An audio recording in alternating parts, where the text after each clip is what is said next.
Oye País, buenas noches, Oye País. Gracias por acompañarme en esta hora como cada noche. ¿Toma cuál, Peluche? 54. Toma 54, dice Peluche, que es la presentación de esta emisión de Oye País. Peluche, nunca se sabe en qué toma estamos, ni hacia qué toma vamos. Si usted oye en el marco de la discusión de esta mañana con Peluche, excepcional. Bueno, pero ese es Peluche, ese es Peluche. Miren, se está hablando mucho ahora precisamente sobre el tema del giro hacia las derechas que se están produciendo en América Latina. Y a propósito de un reportaje que publica el periódico El País de España, otro reportaje que publica el Diario Libre, me parece, de esta semana en República Dominicana. Un artículo que vi de mi amigo entrañable de muchos años, Nelson Encarnación, en su columna Visión de cada semana. Voy a citar tres ejemplos. La victoria de Abelardo del Espriera en Colombia plantea realmente este giro que se está produciendo hacia las derechas en América Latina. Y eso obedece a una realidad. Y es una realidad de lo que está promoviendo, de lo que está presionando el presidente Donald Trump y su política de extrema derecha, su política republicana hacia la derecha, que no tienen pachos en llamar izquierdistas, comunistas y terroristas a cualquiera que no esté de acuerdo en su línea ideológica. Pero la verdad es que el triunfo de la Espriera en Colombia, de Keiko Fujimori en el Perú, que en el Perú realmente siempre ha sido gobiernos conservadores, pero Keiko Fujimori viene a afianzar esa ruta de la derecha. Ya lo habíamos visto con Chile, lo habíamos visto con Milei en Argentina, con Paraguay, lo habíamos visto con Honduras, lo habíamos visto con Noboa en el Ecuador, en Bolivia, y así sucesivamente. Estos análisis enmarcan 12 países en la ruta de la derecha. Y si bien es cierto, excúsenme, si bien es cierto que después de la caída de las dictaduras militares en América Latina, los gobiernos fueron de centro o de centro derecha, porque el auge de la izquierda que promovió Cuba por toda Centroamérica y por toda América, sembrando grupos subversivos, de los cuales, perdón señores, de los cuales todavía quedan en Colombia, por ejemplo, y algunos grupúsculos por ahí han sido erradicados de toda Centroamérica. La llegada de Bukele, los cambios, bueno, Nicaragua se mantiene ahí, porque Nicaragua es una dictadura. Los regímenes afianzaron sus posiciones de derecha, o la creación después de aquel foro de Sao Paulo que dio paso al eje del mar en 1999, con la llegada al poder de Hugo Rafael Chávez Frías en Venezuela, y la conformación de ese bloque, Ecuador, Correa, Evo Morales en Bolivia, Cristina Kirchner en Argentina, los intercambios de uno a otro en Chile, con la llegada de la Bachelet y últimamente con Boric, que giró hacia el centro. Pero también ocurrió en Centroamérica, Nicaragua, Honduras, que ha bailoteado de una forma u otra, pero volvió y giró a la derecha. Costa Rica, que siempre se mantuvo muy en el centro, de derecha, pero muy en el centro, volvió con la señora Laura Fernández a la derecha real, han ido consolidando una nueva fórmula de ideología que no es ideología, es más bien una tendencia y una corriente de acuerdo a las posiciones de Estados Unidos. Se mantienen firmes México con Claudia Sheinbaum, ahora por ejemplo, que es muy de centro izquierda, pero muy equidistante y conservadora, porque tiene a los Estados Unidos de frente. Pero Lula da Silva en Brasil se mantiene como una izquierda, pero muy conservador de izquierda.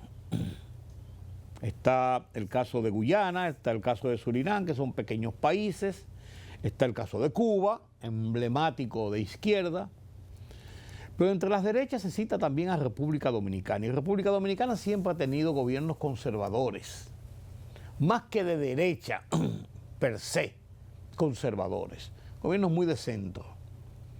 Balaguer es un hombre de derecha, pero muy encentrado para la toma de muchas veces de posiciones y decisiones internacionales, de cara internacional. Antonio Guzmán era un hombre de derecha, pero muy también de centro, porque obedecía a una línea política, ideológica en ese momento de la Internacional Socialista, que era el PRD. Jorge Blanco ni chicha ni limonada, pero estaba dentro de esa misma posición de socialdemócrata. Y después vino Leonel Fernández de centro izquierda, o eso aparentaba, y giró al centro. Hipólito Mejía de derecha, Danilo Medina de centro,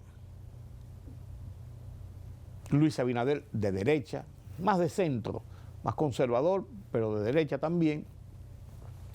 Y así nosotros nos conformamos dentro de esta nueva, yo no diría fase de ideología de América Latina, pero sí de corriente que va acorde con lo que es la política que desarrollan los Estados Unidos hacia América Latina. La conformación de este escudo de las Américas es una forma de decir, sí, hubo un eje del mal de izquierda, que sentó bases en América del Sur principalmente, pero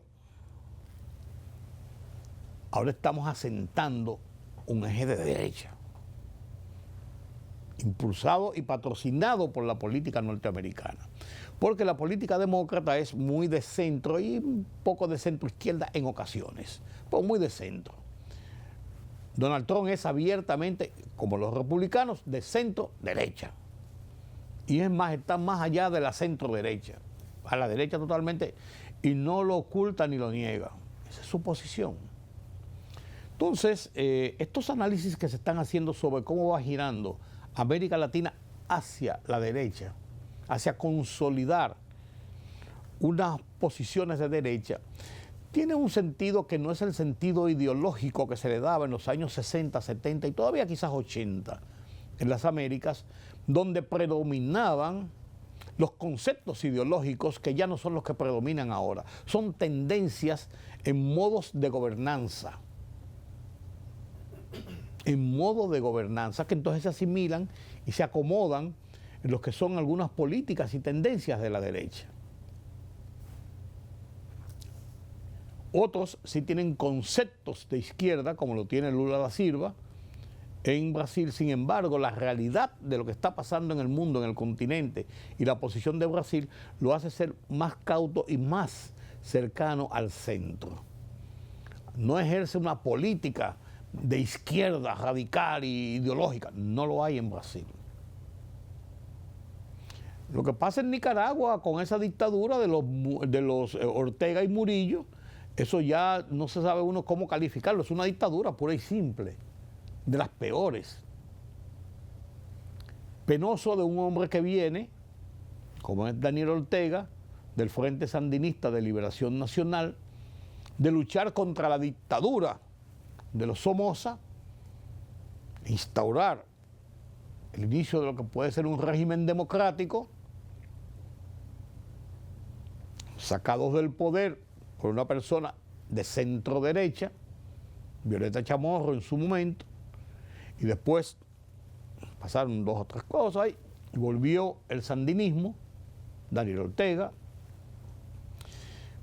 Pero en vez de llevar un gobierno democrático, abierto, pluralista, como lo que el Frente Sandinista hablaba en el momento de salir de la dictadura, lo convierte en una dictadura férrea, grosera, persecutora, que dista mucho de lo que está pasando en las Américas, inclusive con el centroizquierdismo de México, con Claudia Sheinbaum, que es una mujer muy centrada en su país, en el desarrollo de su país, o del propio Lula da Silva, que también tiene una idea de gobernanza país, sacando gente de la pobreza, tratando de colocar a Brasil como la gran economía de América Latina, que lo es, en los conciertos internacionales. Entonces es diferente, es diferente. República Dominicana, aquí no hay una lucha ideológica. Incluso en las perspectivas de elecciones del 2028, el tema de la ideología no es un tema que está en el debate. Todos los que aspiran a ser candidatos, porque son precandidatos ahora, son gente de centro derecha. El que podría ser un poquito más puede ser Leonel Fernández y es de centro como cualquier otro. Y más conservador que cualquier otro. Después en el PRM, todos son de centro, centrista y de centro derecha. Y en el PLD ni se diga. Esa es la situación, esa es la realidad. Entonces, es cierto que se ven unas tendencias. Esta victoria de Abelardo de la Espriella frente a lo que fue el gobierno de Petro, todavía en el gobierno, la primera vez que asume el poder un izquierdista en los últimos años, a lo largo de la historia política de Colombia, es desplazado a los 4 años, con unas votaciones muy cerradas con Iván Cepeda, que decía sentirse a la izquierda de Petro, supóngase usted. Es una invención de Petro, un peón de Petro, un alfil de Petro. Sin embargo, él se mueve y dice que se decanta del petrismo para hacer su propia plataforma política, pero perdió las elecciones. Con este señor, Abelardo de la Espriella, las expectativas están en que él quisiera, propusiera, entendiera que necesita tener una posición política a lo Bukele, y se habla de eso. La sociedad colombiana no es la sociedad salvadoreña, ni las coyunturas son iguales. Sin embargo, la experiencia exitosa de Bukele para enfrentar el tema de las pandillas y la violencia callejera, con muchos extremismos y posiciones groseras en cuanto al respeto de los derechos humanos, podría alentar a hombres como de la Espriella a tratar de imponer acciones de cara a esa violencia del narcotráfico, de los paramilitares, de algunos grupos todavía beligerantes en las selvas colombianas. Llevar al extremo de deshacer los acuerdos de paz es una cosa, pero realmente liberar de esa realidad a Colombia es otra cosa. Y uno espera que situaciones como esa puedan cambiar el panorama de lo que está ocurriendo, porque todavía sus vecinos inmediatos, que son los venezolanos, están en una situación de que ni chicha ni limonada. Delcy Rodríguez tratando de sobrevivir sobre la presión de los Estados Unidos, pero la presión interna que ya presenta una realidad de febrero, marzo, abril, mayo, junio, de casi 6 meses desde la extirpación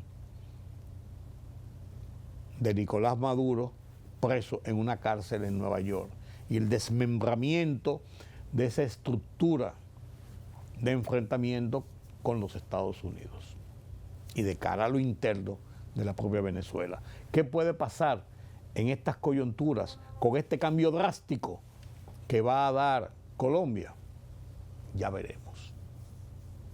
Ya veremos. Puntos interesantes en la política internacional que nos atañe a nosotros también. Permítame la pausa.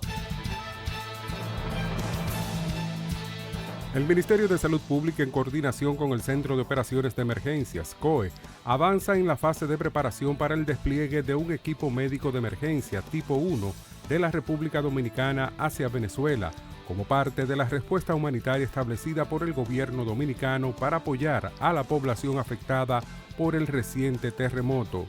La misión incluye el envío de un hospital móvil tipo 1, un equipo multidisciplinario compuesto por aproximadamente 40 profesionales de la salud y personal técnico especializado, entre los que se encuentran médicos, enfermeras, farmacéuticos, psicólogos e ingenieros en agua y saneamiento, con la capacidad de ofrecer atención sanitaria integral en situaciones de desastres y emergencias. El Ministerio de Relaciones Exteriores informó que hasta el momento tiene registro de 5 ciudadanos dominicanos residentes en Venezuela que resultaron afectados por los terremotos de magnitudes 7.2 y 7.5 ocurridos la tarde del pasado miércoles. A través de un comunicado difundido en sus redes sociales, la Cancillería indicó que 3 de esas personas ya lograron establecer contacto y se encuentran con vida, mientras continúan las gestiones para localizar a las otras 2. La Alcaldía del Distrito Nacional propuso un plan piloto para vehículos de carga pesada, en el cual se establece zonas restringidas con horarios limitados bajo un permiso cuya finalidad es mejorar la circulación vial. La propuesta también contempla un sistema de permisos digitales que serían gestionados a través del Instituto Nacional de Tránsito y Transporte Terrestre, Intran, y la Alcaldía del Distrito Nacional, según corresponda. La emisión de este permiso ante la autoridad municipal tendrá un costo de 1.500 pesos por cada vehículo de carga, con una duración no mayor de 30 días del calendario.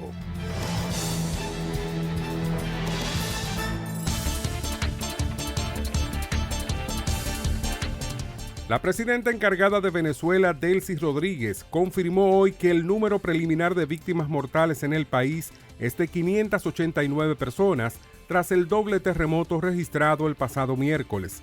Debemos informar que lamentablemente ya tenemos 589 personas fallecidas y 2.980 personas heridas, pero también hemos rescatado con vida decenas de personas que nos causa alegría que puedan dar ese abrazo a su familia y a los seres queridos, afirmó la mandataria. A esta hora también ya se han producido 214 réplicas, lo cual demuestra y expresa la actividad sísmica en nuestro territorio y este proceso de liberación de fuerzas sísmicas que se están dando en las últimas horas. Agregó en torno al movimiento telúrico más fuerte que se ha registrado en más de un siglo en el país sudamericano. Un terremoto de magnitud 6,7 sacudió la costa sur de Filipinas este viernes, informó el Servicio Geológico de los Estados Unidos, quien detalló que el sismo ocurrió a una profundidad de 65,7 kilómetros, teniendo su epicentro unos 21 kilómetros al oeste-sureste de Sarangani, en la ciudad filipina de Mindanao. También un terremoto con magnitud preliminar de 5,6 se produjo en la noche de este viernes, hora local en Japón, comunicó la agencia meteorológica del país asiático. El movimiento telúrico en Japón tuvo una profundidad de 20 kilómetros, con el epicentro en la prefectura de Yamanashi. No se emitió una alerta de tsunami, mientras la agencia Kyodo informó que se han suspendido los servicios del tren bala Shinkansen entre Tokio y la ciudad de Shikusha.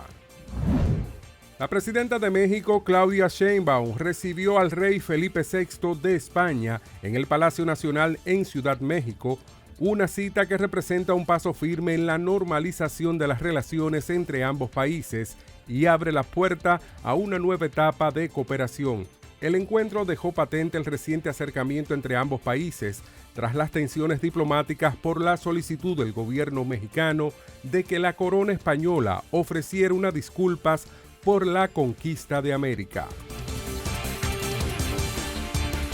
Política, economía, sociedad. Los temas del día a día los contamos con claridad y con precisión. Recuérdate que el INTEVI se aumentó a un 18 para bajarlo a un 16. Sí. Una libertad de prensa que ellos no manejan y de expresión. Hay una especie de experiencia frustrada de la OEA en Haití. En Oye País, información veraz, periodismo con valor. Oye País, de lunes a viernes a las 12 de la medianoche por Color Visión. Siempre lo mejor.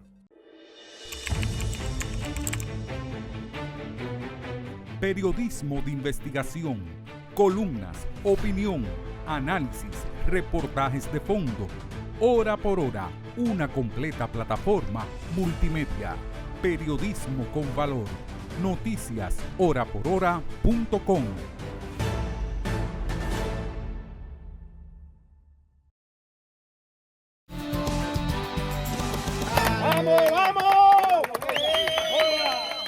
Júbilo, alivio. Así celebran en Venezuela cada vida que se logra rescatar de los escombros. Son instantes de alegría en medio de las imágenes más desoladoras que nos llegan desde ese país. Edificios en ruinas, calles convertidas en polvo, familias que lo han perdido todo y de vez en cuando una vida que se logra salvar. Caracas, la capital y la ciudad costera de La Guaira son algunos de los lugares más afectados por los potentes terremotos que tuvieron lugar el miércoles por la tarde en ese país. Estamos ante horas críticas porque, de acuerdo con los expertos, las 72 horas siguientes a este tipo de desastres son fundamentales, pues es el tiempo que se estima pueden sobrevivir personas atrapadas bajo los escombros. De manera que a esta misma hora, miles de familias venezolanas viven el drama de ver el reloj correr mientras se aferran a la esperanza. Yo soy Johan Ramírez y ese será el tema de hoy aquí en DW Actualidad en Análisis. Para conocer la última hora de esta tragedia que hoy enluta a toda América Latina, saludo desde Caracas a la periodista Elizabeth Hostos, también desde Caracas al periodista Álvaro Algarra y desde México saludamos a Iván Barrientos Salas, responsable de comunicación y logística de la Brigada de Rescate Topos Tlatelolco. A los tres, muchísimas gracias por estar con nosotros. Bienvenidos al programa. Quisiera comenzar, Elizabeth, contigo. ¿Cómo amanecen las cosas hoy en Caracas, 2 días después de estos potentes terremotos que tuvieron lugar en el país? Gracias por la conexión. Un gran saludo para todos. Sí, en efecto, aquí en Caracas hay bastante calma, bastante situación de tensión en relación con posibles réplicas de terremotos. Anoche hubo una más o menos importante y la gente estuvo en alarma. Hay tensión en las calles, la gente está organizándose para comprar alimentos, para comprar agua potable, para cargar combustible. También las personas que están afectadas por esta situación de terremoto, sus viviendas están a la espera de alguna respuesta oficial en cuanto al levantamiento de escombros, por lo que hemos visto ha sido bastante rudimentario al no contar con equipos de alto calibre para levantar escombros en las zonas afectadas acá en la capital. Y entonces estamos esperando alguna respuesta oficial en cuanto a varios temas como refugio, como distribución de alimentación y como el rescate, que ya delegaciones están llegando. Y bueno, es fundamental, la gente está esperando eso con muchas ansias, Johan. Pues lo que me dices, Elisa, me hace eco porque sé de personas, de familias en Venezuela que están por sus propios medios tratando de conseguir maquinaria pesada para retirar los escombros por su cuenta. Esto porque al parecer pues los servicios de las autoridades no están llegando todavía hasta esas zonas afectadas. Álvaro, tú que has estado en La Guaira, una de las zonas más afectadas por el sismo, ¿cómo están las cosas allí este viernes? Hola Johan, efectivamente han sido horas dramáticas para toda la población de La Guaira. Anoche estuve hasta horas de la madrugada y las personas, los rescatistas, las personas que se han sumado voluntariamente a ayudar con picos, con palas, con cualquier herramienta para intentar salvar vidas. Ese es el objetivo. Aún, según indican muchas personas, hay personas ahí adentro, bajo los escombros, con vida. Y el objetivo es sacarlas. Ayer vi cómo sacaron a varias personas, también vi cómo sacaban de los escombros niños fallecidos, personas adultas de todas las edades, incluso mascotas sacaron aún con vida de los escombros de La Guaira. Es realmente dramático. Y no solo eso, el temor de las personas que están en las vías, en las costas, es una costa, durmiendo, esperando a la expectativa de alguna ayuda. Me decían, por favor, trae algo de comer, algún pan, alguna arepa, que es la comida de acá, un jugo, porque no tenemos absolutamente nada. Lo perdimos todo. Son imágenes, un escenario aterrador. Es como una zona de guerra lo que pasó en varios puntos de La Guaira. Edificios de 30 metros, de 25 metros que colapsaron, y los que están al lado están a punto de colapsar. Entonces es una situación bastante dramática, Johan, lo que estamos viviendo en La Guaira. En los próximos minutos voy a ir a otra zona, pero todo se repite, esta lamentable situación. Y el llamado es eso, a colaborar como pueda cada uno, con agua, con papel sanitario, con un pan, algo, y si puedes voluntariamente sumarte a sacar escombros, también están bienvenidos. Las autoridades están haciendo todo lo que pueden, pero la ayuda humanitaria, la ayuda internacional, no la he visto particularmente, Johan. Estamos a la expectativa. Ya el gobierno nacional anunció que vienen personas de México, que llegaron de México, pero no las he visto. Vienen de Panamá, de Estados Unidos. Anoche también llegó otro contingente. Vamos a ver qué pasa en las próximas horas. Es clave, quisiera que habláramos también más adelante, porque sin duda es fundamental, pero es descorazonador, Álvaro, todo lo que nos estás contando, ese relato de las cosas que has visto allí en La Guaira. Iván, usted es experto en temas de securismo y de rescate. Entiendo que estamos en un momento crítico para las labores de búsqueda de sobrevivientes. ¿Por qué son tan importantes las próximas horas según los expertos? Claro, una vez que ocurre el sismo, en este caso ocurrió a las 6 de la tarde, las primeras 36 horas son importantes porque tiene que ver con las condiciones biológicas de tu cuerpo, fisiológicas. Es decir, se puede quedar sin energía, sin alimento, deshidratarte muy rápido, sobre todo si estás herido y bajo unos escombros. Las primeras 36 horas son vitales, hasta 72 horas podrían ser muy importantes para rescatar cuerpos con vida, pero ya se han rescatado en otras partes del mundo, incluso después de una semana, las personas. Pero estas primeras horas son importantes porque el cuerpo humano no puede estar mucho tiempo aplastado o puede estar atrapado, sino también la parte del agua, la parte de la comida. Hemos visto algunas imágenes justamente a raíz de que los medios están apoyando mucho de personas que están pidiendo auxilio. Y pues lo primero es descomprimirlas para tratar de sacarlas, las personas que estén con vida, pero sí es importante hacerlo con una forma especializada, porque incluso la pura extracción puede ser riesgosa para las personas. Entonces, sí, evidentemente, todos los vecinos, toda la policía y demás gente que está cercana en las autoridades locales regularmente ayudan, pero sí es urgente, digamos, buscar las personas que tienen más probabilidad de vivir y evidentemente pues sacarlas lo más pronto posible.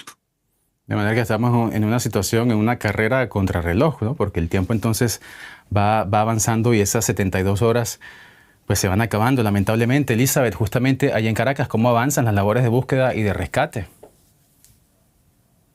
Sí, hemos visto desde ayer hasta última hora de la tarde que sigue llegando gente a título personal, empresarios del sector construcción. Me llamó la atención, llegaron con algunas herramientas más especializadas para cortar cabillas, vigas, hierro y golpear paredes que están ya prácticamente afectando a ciudadanos que están debajo los escombros. Pero como señalaba el experto de México, es un tema de técnica, de cómo hacerlo bien para no afectar la vida de las personas que están allí. Hay una extraordinaria voluntad, una extraordinaria resiliencia de los venezolanos que prácticamente a martillo y a cincel están colaborando e interviniendo, por lo menos en el sector de San Bernardino, donde un edificio bastante alto fue totalmente destruido por el terremoto. También en el municipio Chacao, en Bellocampo, en una edificación que ha sido parcialmente destruida. Esta gente, a título personal y esperando más maquinaria de parte del Ejecutivo o de la donación internacional. Es una carrera contra el tiempo, ciertamente, y felizmente se han rescatado varias víctimas, lo hemos podido constatar anoche, Johan. Sí, las imágenes son sin duda conmovedoras porque es una pequeña luz de esperanza en medio de tanta desolación, como decíamos antes. Álvaro, se han rescatado algunas personas, pero también se han confirmado nuevas cifras de víctimas fatales por parte de las autoridades venezolanas. Por favor, confírmanos cuáles son esos números y dinos también algo que hasta ahora no se ha mencionado mucho. Háblanos de los desaparecidos. ¿Se está hablando de desaparecidos en La Guaira, por ejemplo, donde has estado, en la ciudad de Caracas, en la capital? Totalmente, Johan. Las cifras hasta ayer eran 186. Hace minutos la presidenta interina del país, Delcy Rodríguez, anunció que subió a 589 personas oficialmente fallecidas. Pero seguramente eso asciende en el transcurso de las horas, Johan, porque el escenario en La Guaira es una tragedia. Y lo de los desaparecidos es totalmente cierto. Ayer, mientras estuve en uno de los edificios colapsados, los bomberos me decían, se escuchan gritos de personas, pero no podemos acceder porque no tenemos la maquinaria, como decía la licenciada Elizabeth, la maquinaria especializada, las manos no es suficiente, un pico, una pala no es suficiente para levantar esa cantidad de concreto. Cayeron como un Lego todas las edificaciones y ese peso, lo que tú veías enfrente era el penthouse del edificio. Es impresionante. No tenemos la capacidad. Yo siento, Johan, que Venezuela no estaba preparado para esta magnitud de terremoto, de sismo, además que fueron 2, algo que no se ve normalmente en ningún país. En ese sentido también habrá que ver qué pasa con el aeropuerto de La Carlota, ¿no? Que es un aeropuerto principalmente utilizado con fines militares, si se va a habilitar en esta ocasión para que por allí pueda entrar ayuda humanitaria o ese apoyo internacional. Iván, para ir terminando, usted que ha trabajado en otras catástrofes similares, porque es el trabajo que ustedes hacen en la organización. Yo veía ayer, por ejemplo, que una estimación del Servicio Geológico de Estados Unidos proyectaba que podía haber entre 10.000 y 100.000 muertos a causa de estos terremotos en Venezuela. Cuando usted ve las imágenes, cuando usted escucha los testimonios de nuestros colegas o de rescatistas en el lugar de los hechos, ¿cómo dimensiona esta tragedia que estamos viviendo? ¿Podríamos realmente esperar unas cifras tan elevadas de víctimas mortales? Aquí habría que hablar más que nada de los sistemas de información, ¿no? El problema es que si tú como gobierno emites cifras escandalosas, pues evidentemente no quedas muy bien parado. Entonces, el problema es que humanitariamente sí vemos miles de afectados, gente que no reporta incluso a sus familiares fallecidos, gente que a lo mejor, o más bien los sistemas de información no recaban, pero sí estamos hablando de tragedias de miles de personas, es decir, en el 85 se reportaban cientos cuando en realidad fueron miles y lo mismo está sucediendo en este sentido. Yo insistiría en que más que nada la urgencia es encontrar vidas, pero sí creo que las dimensiones son en cierto sentido dantescas y por supuesto los aeropuertos, como decía nuestro amigo periodista, están ahorita colapsados en ese sentido porque están algunos dañados, pero se está viendo la manera de llegar. Ayer en la noche apenas aterrizó el primer vuelo del gobierno mexicano que salió pues un día casi antes. Por lo tanto, la problemática de llegar a los puntos es complicada. Siempre en estas situaciones es complicada, porque en lo que llegas al aeropuerto y después te trasladas por autobús o por carro, pero para encontrar combustible y encontrar carreteras que no estén dañadas, eso lleva mucho tiempo. Entonces, hay equipos que son más ágiles que otros, hay equipos ligeros y hay equipos pesados, pero por ejemplo, mover maquinaria pesada en un equipo internacional puede ser muy tardado, pero sí, evidentemente, estamos contando con que los centros de mando locales puedan ayudarnos a agilizar la ayuda, y en ese sentido, pues a veces nos indican algunas edificaciones donde se necesita más ayuda, donde hay algunas personas atrapadas, es decir, 10 o a lo mejor menos personas, pero ya en conjunto las cifras sí empiezan a ser mucho más voluminosas, y sí estaríamos hablando de por lo menos unas 10,000 personas afectadas, y yo no dejaría de estimar, a lo mejor aventurándome, unos 5,000 muertos por lo menos. Una situación realmente complicada. Mientras todos esos problemas logísticos complican las labores de búsqueda y de rescate, el tiempo pasa y muchas de las víctimas siguen allí esperando ser liberadas. Pues los terremotos y las consecuencias de estos terremotos en Venezuela fueron el tema de hoy aquí en DW Actualidad en Análisis. Lo conversábamos desde Caracas con Elizabeth Hostos y con Álvaro Agarra, y desde México con Iván Barrientos Salas, responsable de comunicación y logística de la Brigada de Rescate de Topos Tlatelolco. A los tres, muchísimas gracias por su tiempo y su compañía. Venezolanos, mucho ánimo, mucha fuerza, que toda América Latina está con ustedes. Gracias por su atención y su compañía. Soy Johan Ramírez. Hasta la próxima. Esta semana analizo y comienzo mi artículo diciendo un adjetivo posesivo, porque lo quise hacer así y también con eso termino, con esa misma termino, porque asumo como mía la zona colonial, porque allí nací, la zona colonial me crié, la zona colonial tuve mi infancia, mi adolescencia, mi juventud.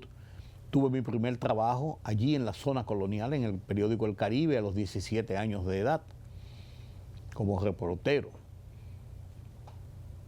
Allí tuve mis amores y desamores, como digo en mi artículo. Allí en la zona colonial están mis mejores recuerdos. Y cuando voy a la zona colonial, miren qué belleza, señores, cuando voy a la zona colonial, veo con alegría que se está remozando, que se está poniendo bonita, que se está organizando. Pero veo también con tristeza lo que se dilata. Estos trabajos, tiene años ya en esto. Y yo digo en mi artículo, ojalá, yo tengo 76 años de edad, ojalá me dé el tiempo para ver remozada, bella, preciosa, organizada, mi zona colonial. Pero también digo en mi artículo, y ahí viene mi pesar, el arrabal en que se ha convertido la calle El Conde. Emblemática vía, llena de historias, de anécdotas, de recuerdos, de lo que era en esa época la ciudad de Santo Domingo. Hoy está convertida en un arrabal, sucia, los edificios vueltos un desastre, sin pintura, descascarados, un montón de gente vendiendo cuadros en la calle, por donde quiera no se puede caminar, 4 o 5 tipos y mujeres bebiendo cerveza a las 7 de la noche con una bullanguería, una voceadera, diciendo cualquier tipo de palabrotas. O sea, se ha perdido el encanto de lo que era la calle El Conde. Convertida en peatonal, que uno pensó va a tener un relumbrón como las grandes calles peatonales de América Latina y del mundo. De esto hablo en mi artículo, Mi Zona Colonial, de esta semana en el Listín Diario. Lo comparto con ustedes a continuación.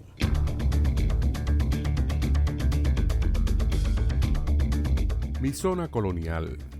Uso el adjetivo posesivo para dejar expreso en esta nota cómo siento mío todo lo que ocurre en la ciudad intramuros, donde nací, estudié, me hice profesional, trabajé por primera vez, hice mis primeros amigos, mis primeros amores y desamores. donde cada vez que la visito siento nostalgia, gratos recuerdos. Hace unas semanas, caminando por calles de la zona, sentí una combinación de felicidad, alegría y de pena, de mucha pena. Las primeras calles que van siendo acondicionadas por los trabajos de remozamiento le van poniendo un toque de ordenamiento, de coherencia, del contraste realista que conforman su arquitectura colonial y las construcciones que le siguieron. Los trabajos son lentos, traumáticos, pero confío en que cuando concluyan, ojalá podré disfrutarlo. No puedo ocultar la tristeza que me produce ver el arrabal en que se ha convertido la emblemática calle El Conde.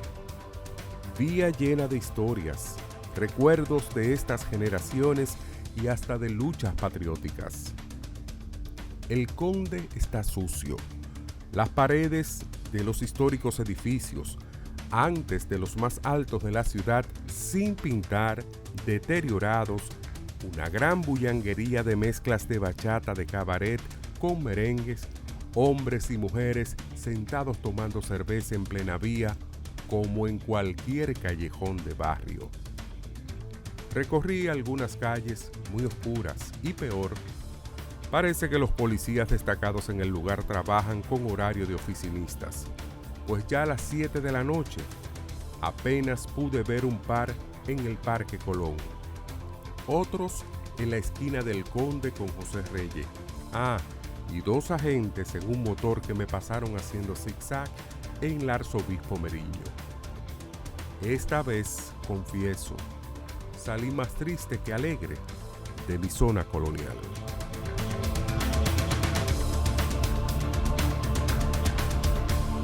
Política, economía, sociedad.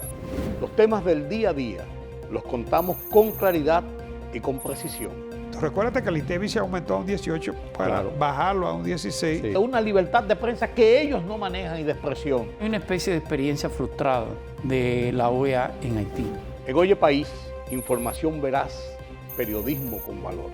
Oye País, de lunes a viernes a las 12 de la medianoche por Color Visión. Siempre lo mejor. Periodismo de investigación, columnas, opinión, análisis, reportajes de fondo. Hora por hora, una completa plataforma multimedia. Periodismo con valor. Noticias horaporhora.com.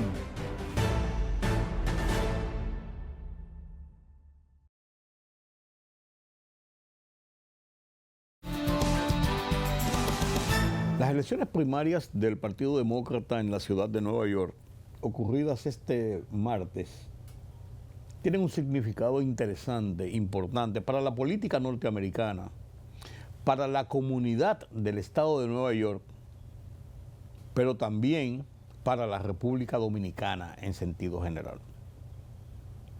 Y me explico. Adriano Espaillat, político dominicano radicado en Nueva York, 71 años de edad. Fue senador distrital, estatal, por mucho tiempo. Un hombre reconocido, un hombre de prestigio en favor de sus acciones por la comunidad latina y a lo que nos toca a nosotros por la defensa de los derechos de los dominicanos en la ciudad de Nueva York. Y esto le valió para ser catapultado como representante o diputado federal al Congreso de los Estados Unidos. Un privilegio, son 450 y tantos congresistas de una matrícula de 300 millones de habitantes y tantos en los Estados Unidos.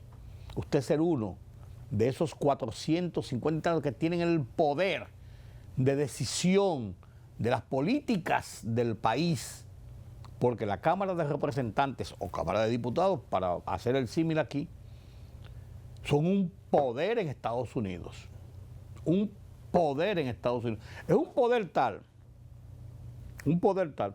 que el presidente de la Cámara de Representantes,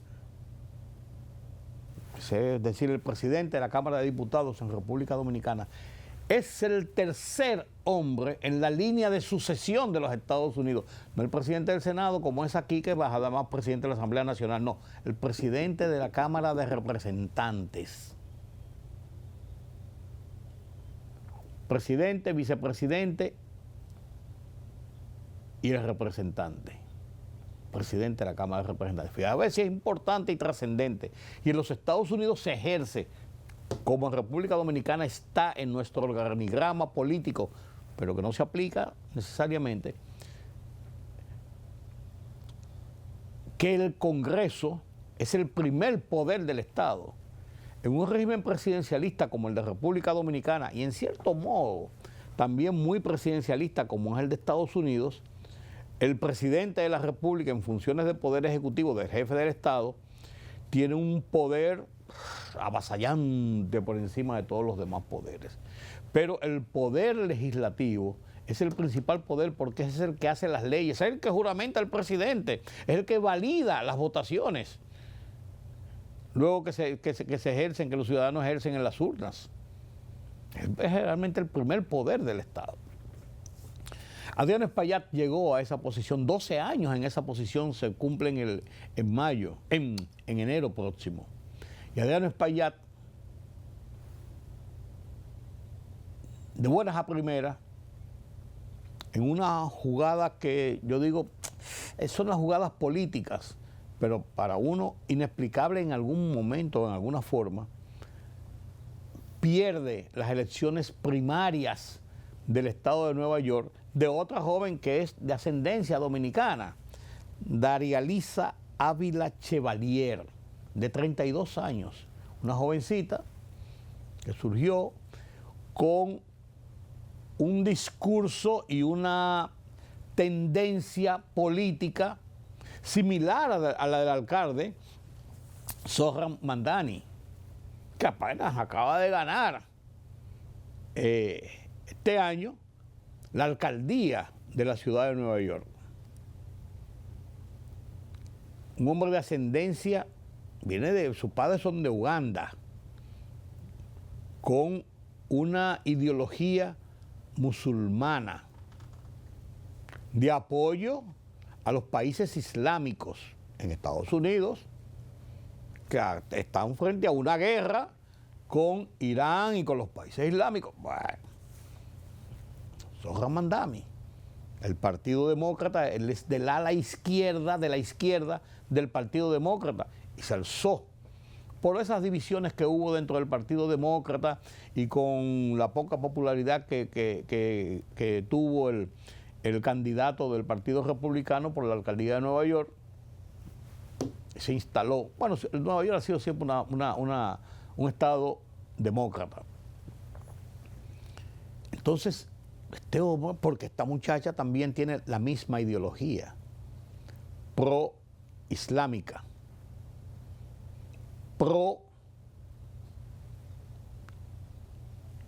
esa tendencia de Medio Oriente, del ala izquierda.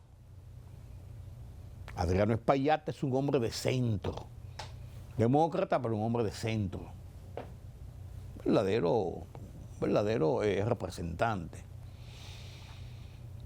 El alcalde, aunque Adriano Espaillat lo apoyó en sus aspiraciones como demócrata al fin para ganar la alcaldía, este hombre se decanta por esta muchacha y la apoya a ella en las primarias frente a Adriano Espaillat, que buscaba la reelección por otros 4 años en la Cámara de Representantes Federal, por el Congreso de los Estados Unidos. Una votación bastante cerrada, pero esta muchacha concitó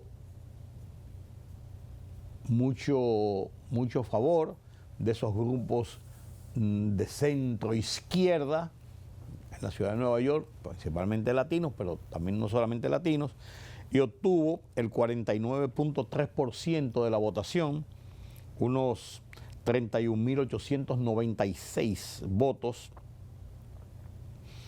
mientras que Adriano Espaillat obtuvo 29.755 votos para un 46%, o sea, un 3.3% menos que esta joven Darialisa Ávila Chevalier.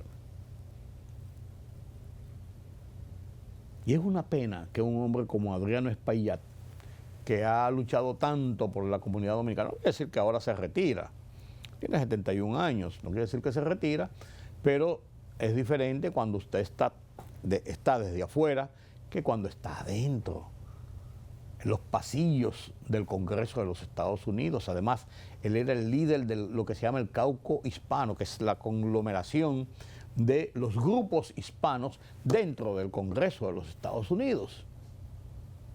Un hombre que ya tenía, por el tiempo, en las lides legislativas y en el Congreso de los Estados Unidos, un nombre, una presencia, una prestancia. Entonces, es una pena, y creo que es una baja, porque aunque esta muchacha, Darialisa Ávila Chevalier, es de ascendencia dominicana, hay muchas dudas porque ella nunca usó la dominicanidad como una fuerza de ella, sino que al contrario, lo que dijo que como ella tenía unas posiciones pro-haitianas, la estaban denigrando por eso. Vaya usted a ver. Yo no creo, y es la creencia de muchos analistas así a prima facie, de que esta muchacha pueda hacer o esté en su agenda hacer lo que hizo Adriano Espaillat por los dominicanos, en favor de los dominicanos, en el Congreso de los Estados Unidos, en la ciudad de Nueva York y donde quiera que Adriano Espaillat se ha presentado. Creo que es una baja sensible para la República Dominicana, para los hispanos en la ciudad de Nueva York y los hispanos en sentido general en Estados Unidos. Esta derrota en las primarias que lo saca del juego del Capitolio, del Congreso de los Estados Unidos de América. Gracias por su compañía. Mañana tenemos una cita nueva vez aquí en Color Visión. Yo soy Rudy González. Pasen un feliz resto de esta noche.